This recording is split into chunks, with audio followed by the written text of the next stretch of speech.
If I was starting over with strength training today at 40 years old, here is exactly what I would focus on. First of all, let's get this out of the way. I would stop trying to do everything perfectly. I would stop trying to do the most.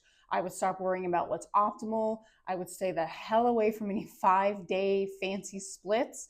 When you're getting started, the most important thing is it's doable, because then you can get consistent and then you can build confidence. I would keep it really simple with 2 to 3 full body workouts per week. Or if you want to make those more like mini workouts, just like 2 to 3 movements, you could do that more like 4 to 5 times a week. That can be less overwhelming and less daunting for people going into like a full 45-minute workout. I would really focus on mastering my movement patterns, right? So squat, push, pull, hinge, even lunge. I would focus on movement patterns and executing those well over my first couple of weeks, even months, over adding weight and worrying about, is this heavy enough? So I would focus on mostly body weight movements. I would incorporate dumbbell work.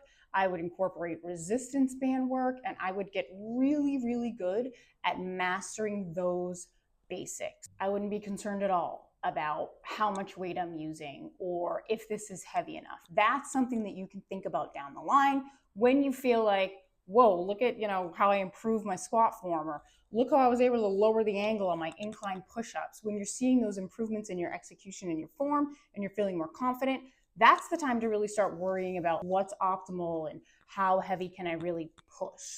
As far as how long to kind of give that approach, it could be different for everybody, but I would say 3 to 6 months is probably a sweet spot. I would also make protein a large part of my diet. If I wasn't tracking, I would just try to focus on getting 3 to 4 servings of protein through the course of my day, so that as I'm progressing over time and getting better and better and doing more work, I wouldn't be worried about being overly sore, because protein's kind of helping me recover any breakdown that I've created. Protein and strength training are BFFs. Most importantly, I would stop waiting to feel ready. I would embrace the nervousness and the intimidation that I have about strength training, and I would just own it and understand that everybody has felt that way at some point.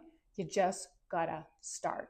And if you're like, I'm ready, how do I get started? Stay tuned, because I am putting together a 3-day full body program for beginners that I'm going to give away to you for free. So make sure you're following and make sure you save this. And check out the playlist I have on getting started with strength training right now, so you can drop what you're doing and get started ASAP.